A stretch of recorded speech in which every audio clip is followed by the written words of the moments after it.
이게 우리가 지난 시간에 과학기술과 윤리까지 그러면 마무리가 된 거고요.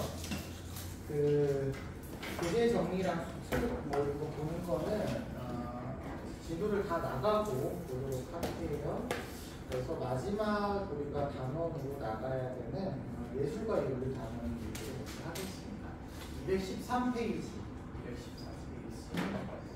먼저 보고 오늘 일단 내용 정리의 진도를 마무리를 한 다음에 앞으로 우리가 2시간 정도가 더 남았으니까 그때 가가지고 나머지 문제 보고 이런 것들을 해보도록 하겠습니다.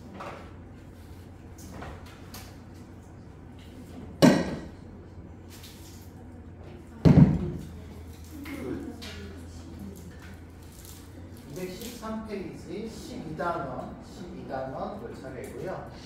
우리가 시험 범위가 12단원까지죠. 13, 14를 빼기로 했죠. 그죠?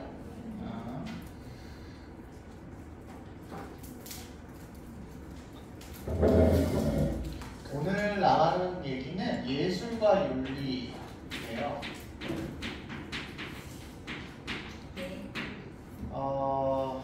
원래 제목은 대중문화인데요.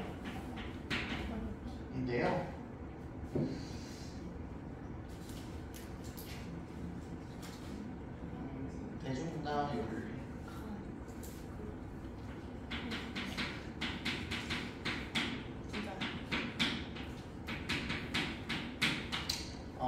여기는 시험 문제가 한 문제가 출제가 되거든요. 근데 이 한 문제가 어렵게 출제되는 아이가 절대 아니고요. 우리 앞에서 배웠던 사상가들 적용해서 굉장히 좀 독해 문제처럼 출제가 되는 단원입니다. 그래서 공부를 따로 많이는 안 하셔도 되는 단원이고 또 시험 문제도 한 문제밖에 출제가 안 되기 때문에 그렇게 어렵지 않게 여러분이 보시면 되는데 뭐 말은 얘기는 많이 있는 그런 부분이에요. 그래서 한판 전체를 제가 그 판서를 쓰기는 할 테지만 그래도 너무 빡시게는 안 보시는 게 좋을 것 같습니다. 문제가 나올 수 있는 포인트로 제가 제목을 잡아서 갈 건데요. 첫 번째는 예술과 윤리의 관계입니다.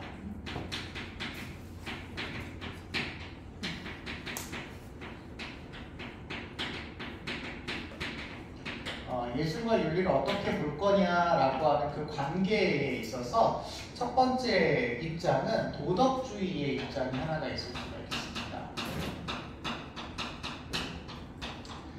도덕주의의 입장은 예술을 도덕적으로 평가해야 된다라는 입장이에요.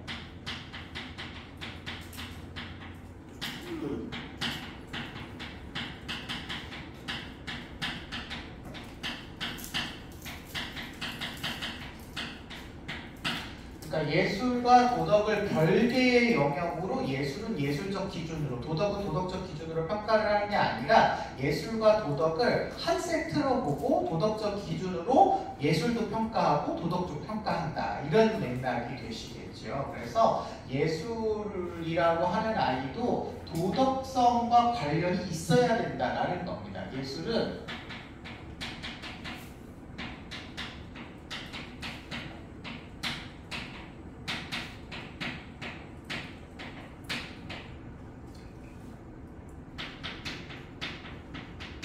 진리를 드러내는 하나의 수단으로서 가치를 지닐 뿐이지 예술 그 자체로 가치를 지니지 않는다. 뭐 이런 설명을 하세요. 그래서 대체적으로 여기에 해당되시는 분들은 참여예술론이라고 하는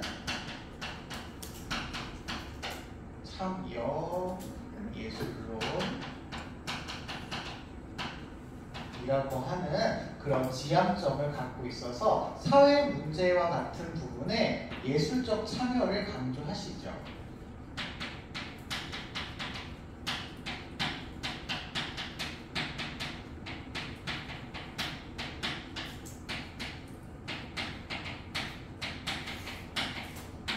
관심을 갖고 예술 작품은 사회를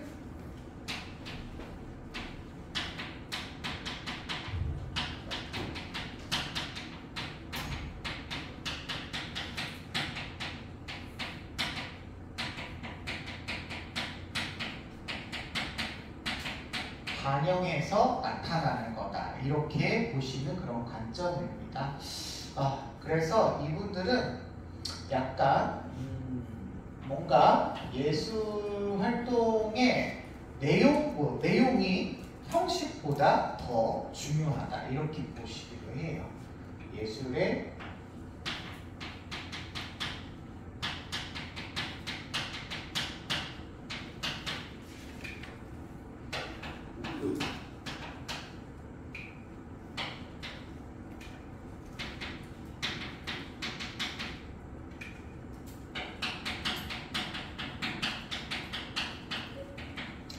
아름다운 어떤 음악이라고 하는 게 멜로디나 어떤 리듬이나 이런 게 중요한 게 아니라 가사가 어떤 내용을 담고 있느냐, 진리가 어떻게 뭘 표현하고 있느냐, 이런 게 중요한 거라는 거죠.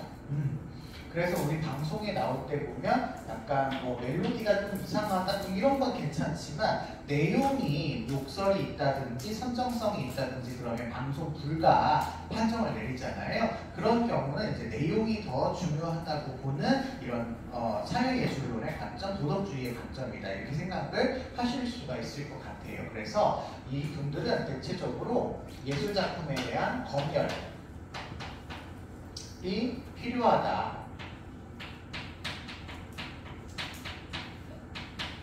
이런 관점을 많이 보이시고 있으십니다.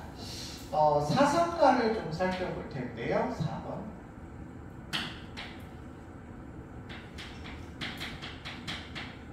여러분은 혹시 문제에 나오시게 되면 굳이 사상가를 구별하지 않으셔도 문제 풀 수 있습니다. 굳이 안 하셔도 되고 그냥 이게 도덕주의구나 라고 하는 걸 알고 있으시면 돼요. 아셨죠? 도덕주의냐 그렇지 않냐 이것만 구분하셔도 문제는 충분히 풀립니다. 첫 번째 사상가는 우리가 누구 얘기할 거냐면 플라톤을 얘기하려고요.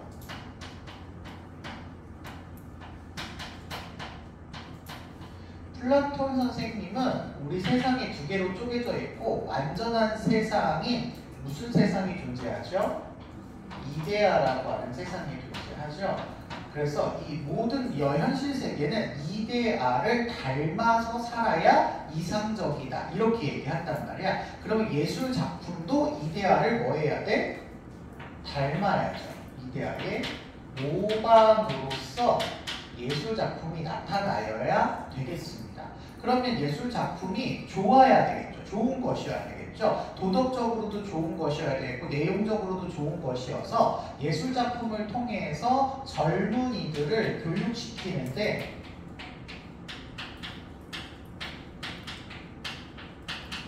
좋은 도구가 될 수 있는 것이어야 된다고 얘기하시고, 그렇다고 한다면 거꾸로 예술 작품이 추하거나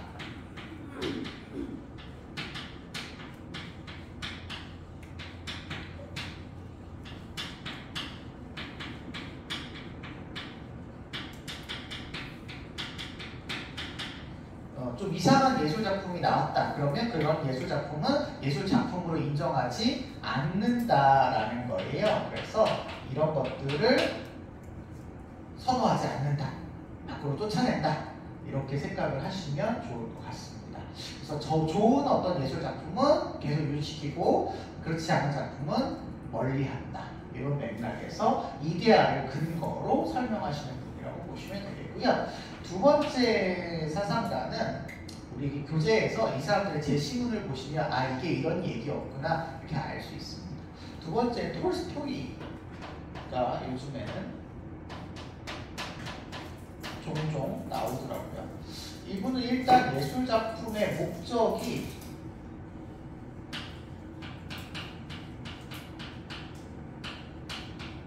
사랑의 세계의 건설에 있답니다.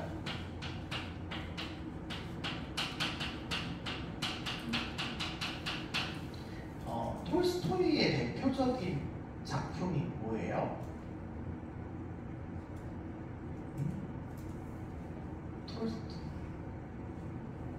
처음 들어봐요?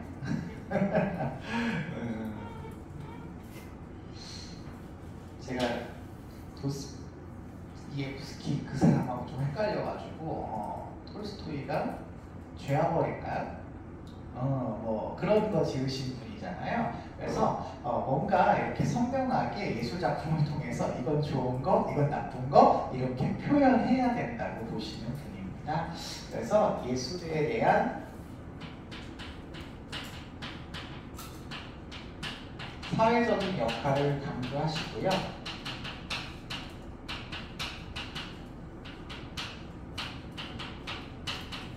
이 사람이 서양 사람이기 때문에 또 신적인 어떤 아름다움과 사랑을 표현하는 예술 작품 이런 것들도 많이 이야기하셔요. 그래서 그런 것들이 나타나야 된다라는 걸 강조하신 분이라고 알아두시면 될 것 같습니다. 자, 그 다음에 동양으로 넘어가서 유교를 좀 볼게요. 유교하면 우리는 예악론을 좀 생각을 해주시면 좋겠습니다. 예악론,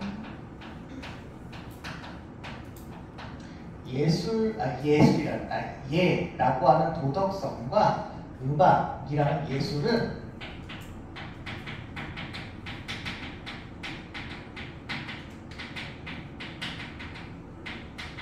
별개의 영역이 아니다.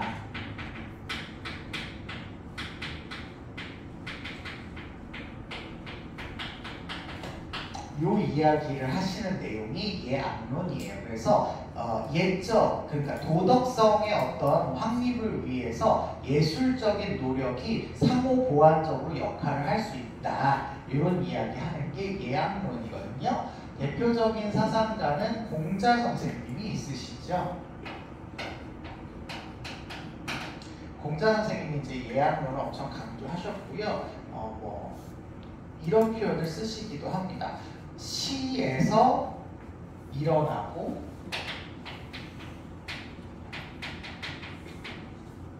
시작되고 해야 되나? 일어나고 하네. 일어난다는 게 앉았다 일어나는 그 일어나는 게 아니고 시작된다는 일어난다로 알아두시면 되겠고요. 그 다음에 예에서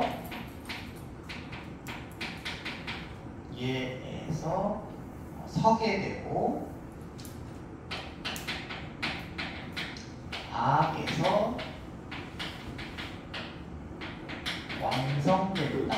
이렇게 표현하기도 하시거든요. 그래서 예술과 음악의 도덕성과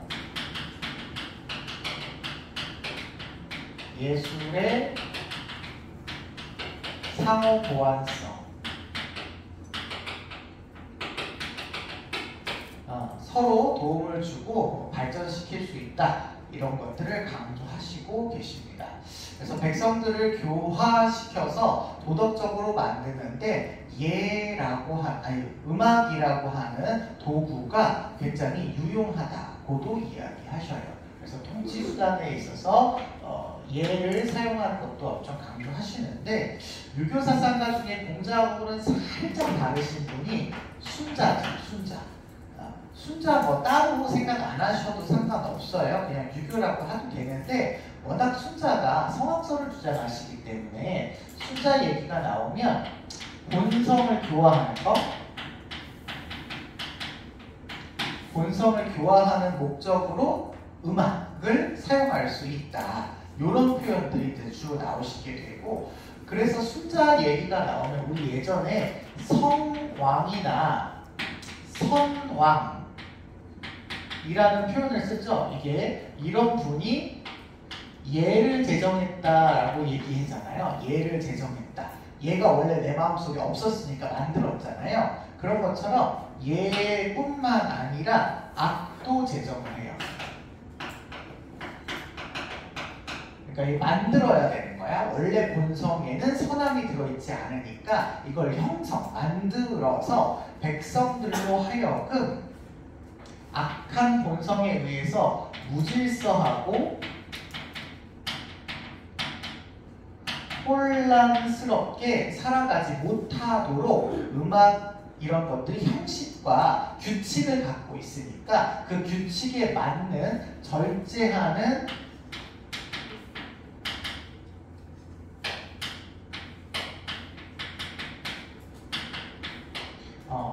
그런 사람들로 바꾸어주는 통치 기술로서 음악을 활용할 수 있다. 이런 이야기 하시는 분으로 생각해 주시면 되겠습니다. 그리고 하나를 더 보려고 하는데요. 동양사상가 중에서 한비자 씨가 또 있으시죠. 아니, 한비자 아니고 묵자 씨가 있으시죠. 묵자는 비약론 주장하시는 분입니다. 비약론, 음악에 반대한다라는 거죠. 음악에 반대한다. 음악에 반대하는 이유가 뭐냐? 묵자 선생님이 봤을 때 음악은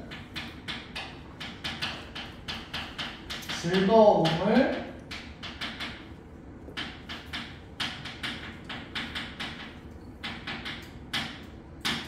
주는 활동인 거는 맞는데 음악은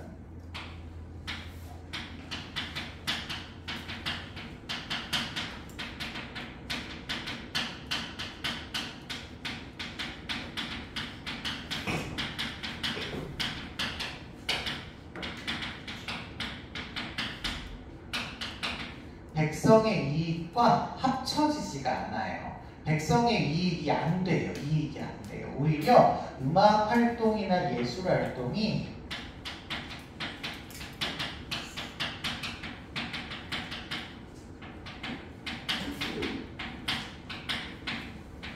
사치와 낭비를 초래한다고 묵자 선생님은 이렇게 픽스를 했기 때문에 음악에 아예 반대한다라고 하는 표현을 쓰시는 겁니다.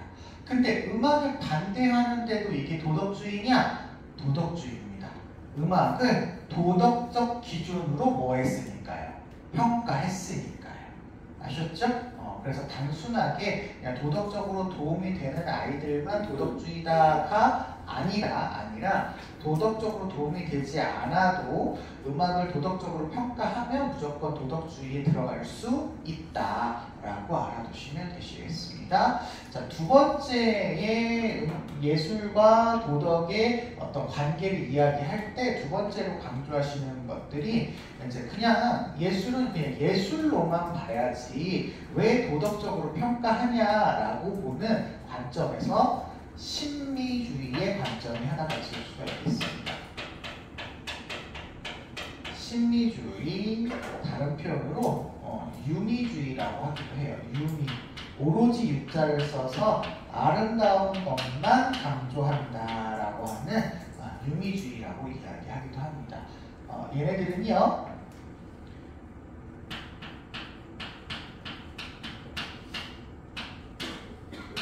도덕과 무관한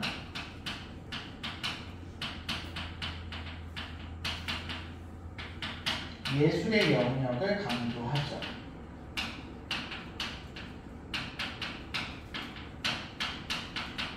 도덕과 관련 없는 예술의 영역이 있어서 예술은 도덕적인 평가를 받으면 안 된다.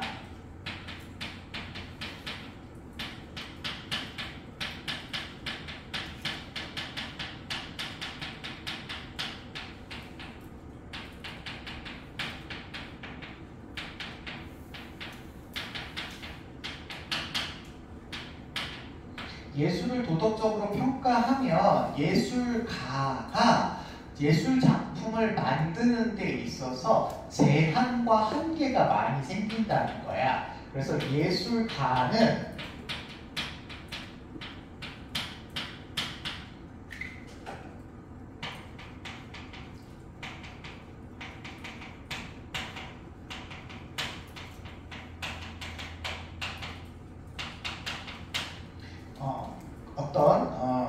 자율성과 그 예술성을 마음껏 드러내게 하기 위해서 도덕적인 제약으로 예술가를 이렇게 제한하면 안 된다라고 보시는 거죠. 그래서 이분들은 예술이 다른 것들을 위한 수단으로서 작용하는 게 아니라 그냥 예술 자체가 목적이에요. 예술을 위한 예술을 해야 된다. 다른 아이를 위한 수단으로서 예술 활동을 하지 않는다. 이렇게 보는 관점입니다. 이런 분들을 우리는 다른 표현으로 이야기해서 순수하게 예술만 강조한다라고 해서 순수예술론이라고 하기도 합니다. 순수하게 예술만 하니까 예술 작품이 굳이 사회적 모습, 사회적 어떤 부조리 이런 것들을 나타낼 필요가 없다. 이렇게 보는 거죠.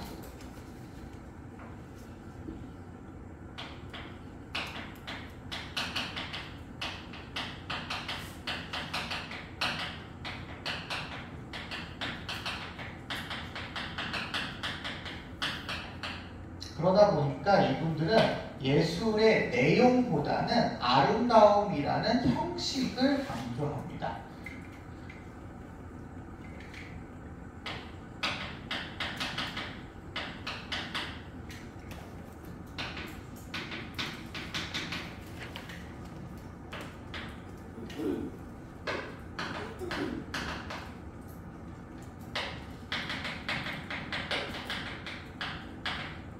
그래서 뭐 후크송 같은 거 있잖아요. 별 뜻 없이 그냥 계속 반복적으로 나오는 그런 리듬과 멜로디 이런 것들을 조금 더 예술성을 가지고 있다. 뭐 이런 식으로 이제 평가를 할 수 있게 되는 그런 모습이 나타나죠. 그러다 보니까 이분들은 예술가의 자율성을 보장하기 위해서 사전 검열하는 제도를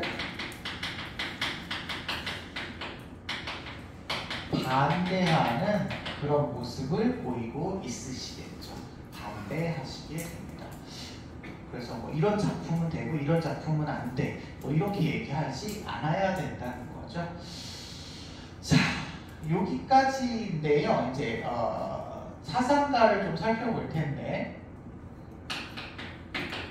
마찬가지로 이 사상가를 구체적으로 여러분이 알지 못하셔도 상관이 없어요. 그냥 이게 심리주의구나 라고 하는 것만 알고 있으면 됩니다. 첫 번째로 가장 많이 출제되는 사람은 오스카 와일드죠.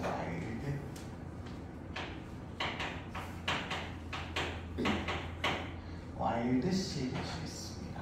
이 와일드 씨 같은 경우는 이분 자체가 성소수자이기도 했죠. 그래서 뭔가 예술 자체가 중요하지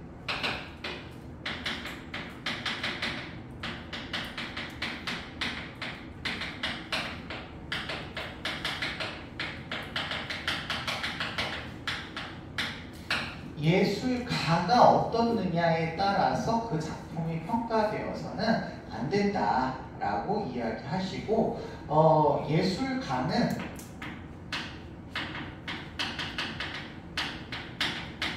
아름다움을 표현하는 사람이지 윤리적인 공감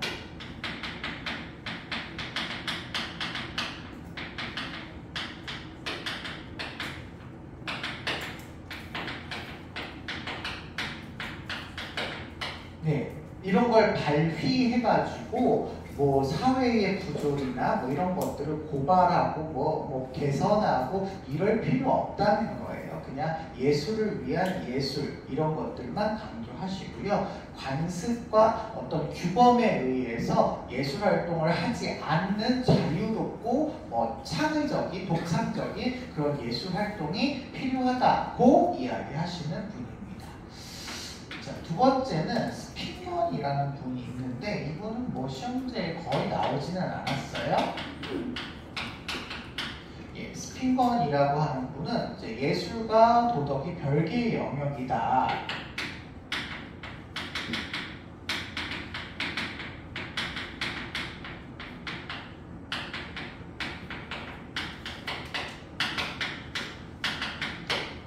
그걸 이제 설명하기 위해서 정삼각형은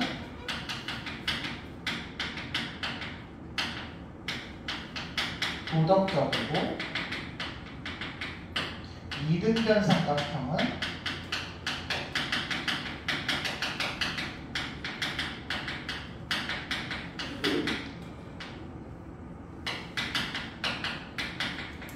비도덕적이다라고 하는 얘기와 같다는 거야. 예술을 도덕으로 평가하는 것. 그래서 이렇게 보는 태도를 비판 비판을 하셨다라고 기억해 두시면 되실 것 같습니다. 자, 마지막으로 하나의 더 관계를 바라보는 관점이 있는데 요거는 그냥 사람으로 얘기하려고요. 도덕주의도 아니고 심리주의도 아닌 경우인데요. 누구냐면 칸트입니다. 지겹죠. 이제 칸트는 안 한 얘기가 없어. 이분은 예술에 있어서도 칸트는 얘기를 하셨는데 일단 칸트는 심리주의적인 관점을 가지고 가기는 해요. 그래서 예술과 도덕이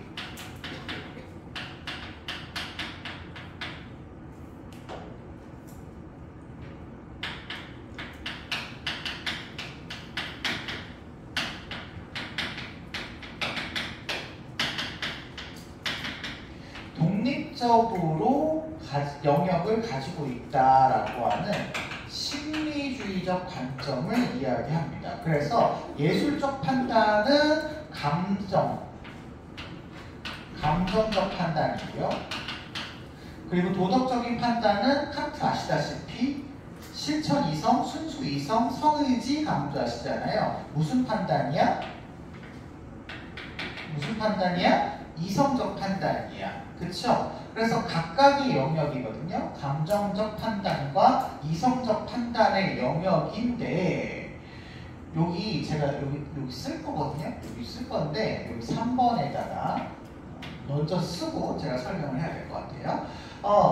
예술 작품을 우리가 아름다운 거네, 좋은 거네, 훌륭한 작품이네 라고 하는 거는 나만 느끼는 게 아니죠. 여러 사람들이 그 작품을 보고 예술 작품 되게 훌륭하다 라고 느낄 때 그 작품이 우수한 작품이라고 우리가 얘기하잖아요. 그래서 이런 예술 작품에 대한 감정이 감정적 판단이기는 한데 보편적인 감정을 나타내고 있어요. 단어를 어떻게 써야 되냐? 감정적 공유를 통한 보편화가 가능하다. 예술 작품을 보면서 이거 아름답네, 모나리자를 보니까 여러 사람들이 다 아름답네 다 얘기를 한다는 거야. 그 감정을 표현하는 형식이 예술과 도덕에 있어 유사하다라고 보는 거예요. 유사한 측면이 있는 겁니다. 다 똑같으면 안 돼요. 각각의 영역인데 그 예술 작품을 표현해서 감상하는 그 차원이 뭔가 도덕에서도 칸트의 정언명령 첫 번째가 무슨 화였죠? 무슨 원칙이었어? 무슨 정식? 모르는 척하네 또 보편화 정식이었잖아. 그치요? 네가 하고 있는 준칙이 명령이 보편적인 입법의 원리가 되는지를 봐야 되는 거였잖아. 그런 형식과 유사하더라는 거야. 나만 아름답다고 느끼는 게 아니라 쟤도 아름답다고 느끼네? 그럼 그건 아름다운 감정이구나 라는 걸 알 수 있다는 게 형식적으로 유사하니까 이 감정의 판단을 통해서 이성적인 판단을 내릴 수 있도록 도움을 줄 수가 있다는 거죠.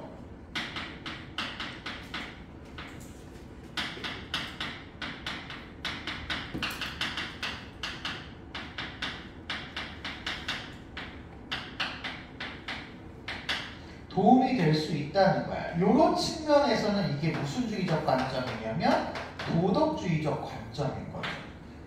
도움이 될 수 있으니까 우리는 예술 작품을 감상하는 그런 행위를 통해서 도덕성을 증진할 수 있어서 예술 작품을 별개로 보지 말아야 된다. 뭐 이런 식으로 또 향상에 기여할 수 있다라고 이야기를 하고 계시는 거죠. 하나만 더 얘기할게요. 그렇기 때문에 이 예술 작품은 일단은 감정적인 판단을 내리는 그런 아이예요. 그래서 어려운 말로 예술 작품의 무관심성,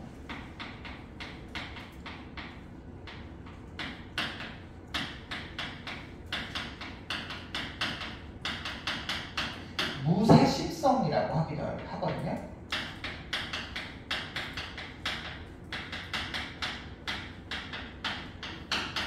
예술 작품을 이해관계의 입장에서 해석하지 말아라라는 거야. 예술 작품은 그냥 예술 작품 그대로 봐야 되는 하나의 독립적인 영역이기 때문에 예술 작품을 보면서 이해관계를 고려한다든지 이러면 안 된다는 이야기예요. 근데 그걸 표현할 때 우리 모두가 공감하고 보편적으로 아름답게 느낄 수 있는 이러한 감정이 우리의 도덕성 발달에 도움을 줄 수 있다. 이렇게 얘기하셔서 이렇게 짬뽕해서 얘기하시는 분이 칸트다 라고 알아주시고, 칸트는 도덕주의나 심리주의로 구분하지 마시고 그냥 칸트로 보시면 되겠습니다. 지난 시간에 요나스 얘기한 것처럼 인간중심주의나 생태중심주의로 보지 말고 그냥 요나스로 보라고 했던 것처럼 칸트도 그렇게 보시면 될 것 같습니다. 여기까지가 예술과 도덕을 보는 관계였다면, 두 번째는 시험 문제에 나올 포인트는 예술의 상업성.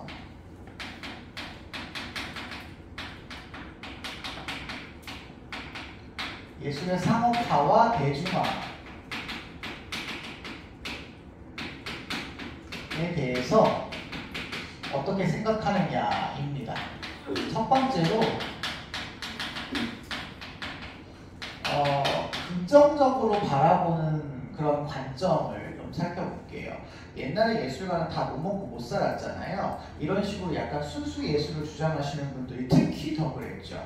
이런 순수 예술을 주장하시는 분은 돈이나 이런 거에 관심이 없단 말이에요. 그냥 아름다운 작품만 만들면 돼. 내가 내 몸 망가지고 희생하서라도 아름다운 작품만 생기면 되지. 막 이래가지고 엄청 막 고생하고 이랬단 말이에요. 그런데 그렇게 해봤자 그분들이 작품 몇 개 못 남기고 돌아가시면 그 재능들이 없어지는 거잖아. 그래서 거기에 반대하셔가지고 이분 이름이 내가 왜 맨날 이렇게 버벅거리는지 모르겠네. 앤디 워홀. 참. 네. 앤디 워홀 씨가 야, 이거 예술 작품을 해가지고 돈 많이 벌면 오히려 예술가가 그 예술성을 더 잘 발휘해서 창의적으로 예술 작품을 더 만들 수 있지 않겠니? 왜 예술 작품을 만드는 예술가가 상업화에 그렇게 거리를 두어야 되느냐? 자기는 아예 미술의 공장장이다.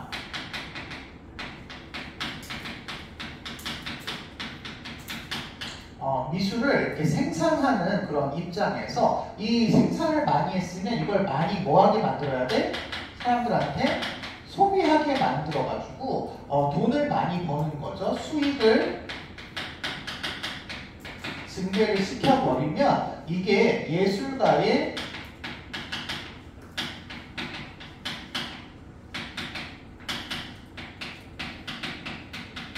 활동에도 더 좋은 결과로 증진시킬 수 있겠다, 이런 얘기를 하셔서 예술가의 어떤 상업화된 작품들을 강조하시는 분입니다. 뭐 아시다시피 그 앤디 워홀 그림 유명한 게 그 마릴린 몰로 그 그림을 똑같이 만들어서 이렇게 조금씩 다르게 이렇게 찍어내는 그런 거잖아요. 그 기법을 제가 뭐라고 하는지는 모르겠는데 아무튼 그런 식의 기법을 활용해가지고 그냥 계속 만들어내는 거고, 실제로 이 앤디 워홀 씨도 그 아이디어만 제공을 하시고 밑에 있는 수많은 그 아랫사람들이라고 할까요? 공장에서 그걸 그냥 찍어낸대요. 그러면 그 작품은 앤디 워홀 거랍니다.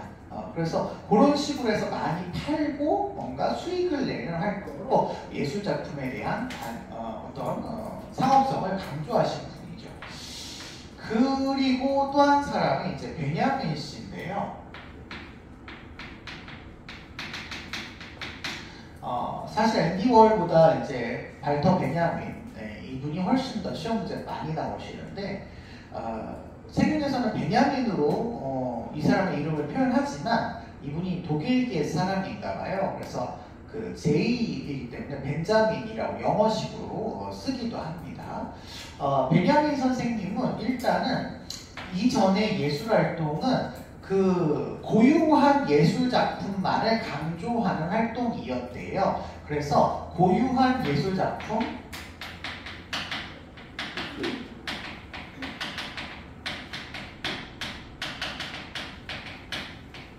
이 지닌 아우라가 있고 이 아우라가 우리가 그걸 만났을 때 뭔가 종교적인 신비한 신비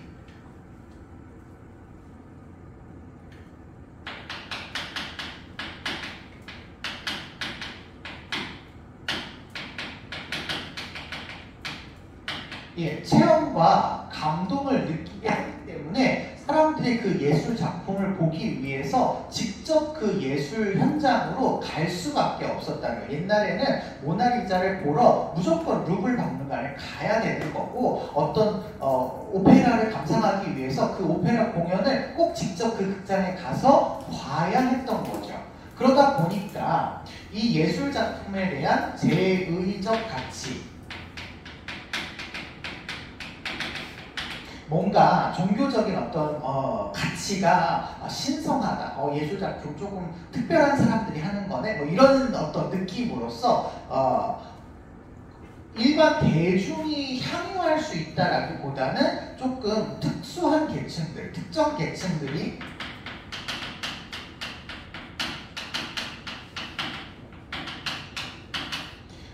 많이 누리고 살았다는 거야. 그런데 현대에 들어오게 되면서 이 예술 작품을 굉장히 정교하게 복제할 수 있는 기술이 생겨났다는 거죠.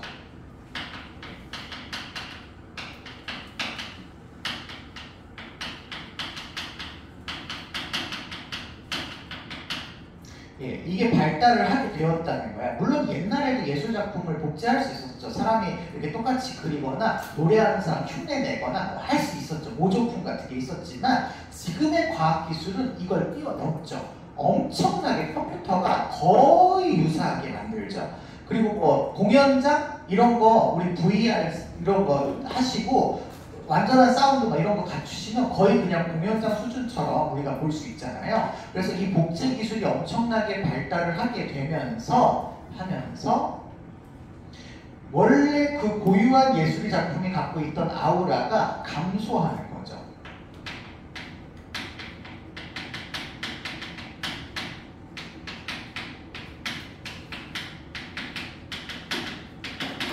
우리 다 모나리자 봤잖아요. 실제로 루블 박물관 안 가도 다 봤잖아요. 그러니까 거기 가도 물론 느낀다고는 합니다만 실제로 보면 뭔가 좀 다른 그 감흥이 오기는 하나 봐요. 안 봐서 모르겠지만 하지만 옛날처럼 모나리자가 뭐야? 아무것도 모르는 사람이 봤을 때보다는 이게 떨어진다는 거죠. 떨어진다는 거야. 우리 뭐 오페라 한두 번씩은 다 들어봤잖아요. 그래서 옛날에 아무것도 못 듣던 사람이 처음 그걸 들었을 때 느끼는 감정에 비해서 굉장히 그 아우라는 떨어질 수 있다는 거야. 떨어질 수 있다는 거야. 하지만 대중들이 이 복제 기술을 저렴하게 많이 우리가 느낄 수 있고 감상하게 됨으로 인해서 대중들이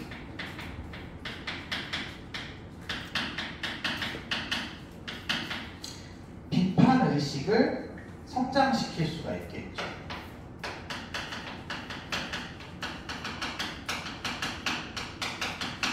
비판 의식을 성장시킬 때 음악을 감상할 수 있는 그런 수준이 올라가는 거죠. 예술 감상의 수준이 올라가는 거고 사회 문화를 바라볼 때 정치 현상을 바라볼 때 이런 것들은 옳지 않은데 라고 하는 대중들의 수준 자체를 끌어올리게 되는 그런 기능을 한다라는 거예요. 그리고 기존의 작품이 그냥 그곳에서만 볼 수 있었던 어떤 전시 효과만을 누렸다고 한다면 이제 실제로 우리가 체험하는 그런 기능으로 이제 확대가 되어져서 이제 우리가 소장도 할 수 있게 되고 개인적으로 가질 수 있게 되는 그런 경우가 높아지게 되면서 특정한 계층만 향유하지 않고 어떤 고유한 가치를 꿈고 있는 그런 예술 작품이 아닌 대중들에게 이렇게 가까워지는 친근한 예술 작품으로 발전되게 되었다. 신비한 체험 중심에서 전시,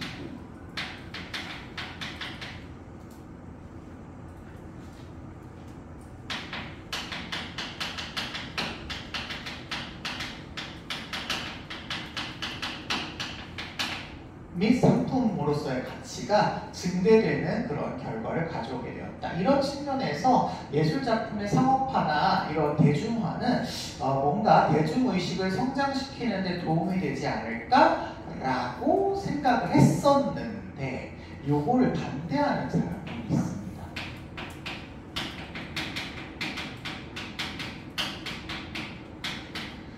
여기는 한 사람만 볼 거라서요.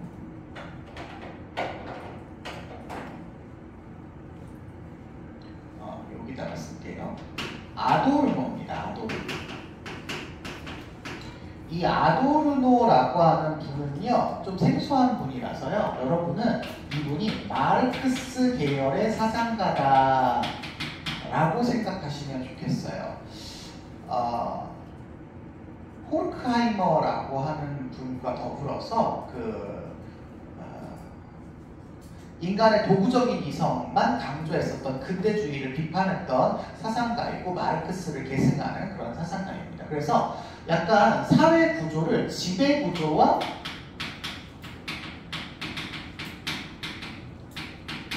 피지배 계급,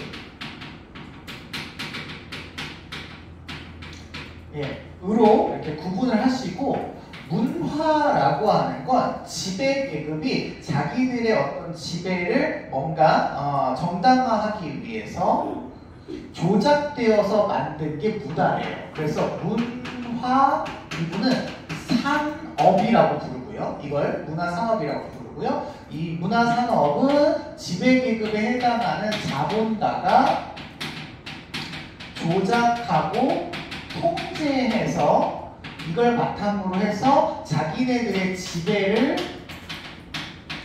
정당화하는 수단으로 활용하기 위해서 만들었고, 그리고 이러한 의식을 대중들한테 조작과 통제를 통해서 이거 사야 해, 이거 사는 게 좋은 거야 라고 하는 의식을 만들어서 대중들로 하여금 소비하게 만드는 거예요. 소비하게 만든다는 얘기는 소비하고 싶지 않아도 소비하게 만드는 거라서 소비자의 주체성을 상실하게 만들고 그냥 자본가가 만들어낸 소비의 형태에 따라서 획일적이고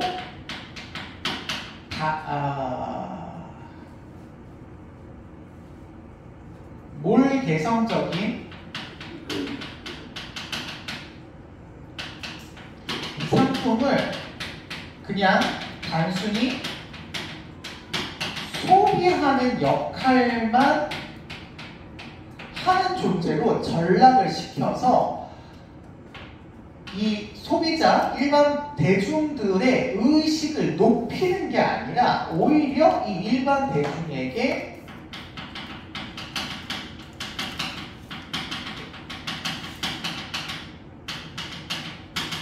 비판하지 못하고 그냥 일반적으로 수용하게 만드는 그런 수동적인 존재로 전락하게 만들었다고 보는 사람입니다. 그래서 우리가 알고 있는 3S 정책 같은 거 있잖아요. 그런 정책을 펴게 된다라는 말을 이분이 하신 거예요. 자기네들의 지배를 정당화하기 위해서 이런 문화 산업을 이용한다라는 거죠. 그래서 그런 것들을 소비하게 만들고 자기네들이 정당하게 지배를 하면서 동시에 자기네들의 세력을 유지하게 만드는 수단으로 이 문화를 이용하고 있다. 그러니 이 문화의 대중화, 상업화는 좋은 거다, 안 좋은 거다? 안 좋은 거다. 이렇게 생각하시는 분입니다. 여기까지가 예술에서 나올 수 있는 두 가지 포인트다. 이렇게 생각을 하시면 돼요. 거의 대부분은 도덕주의와 심리주의를 비교하는 문제가 출제가 많이 되었고요. 그리고 가끔 가다가 이제 베냐민이나 아도르노의 입장을 조금 이렇게 믹스하거나 단독 문제로 출제가 이루어졌어요. 이번 6월 모평에서는 아도르노 문제가 나왔고요. 아도르노를 단독으로 출제를 해서 문제를 구성해서 나왔고요. 하지만 제시문에 아도르노의 얘기가 거의 대부분 다 들어있어요. 들어있으니까 이걸 따로 너무 빡세게 외우신다든지 암기하신다든지 이럴 필요는 없이 그냥 이런 류구나 라고 기억해 두셨다가 나오시면 거기 제시문을 활용해서 문제를 푸시면 됩니다.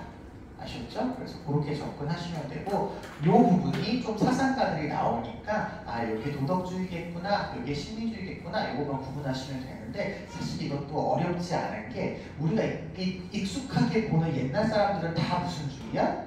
도덕주의야.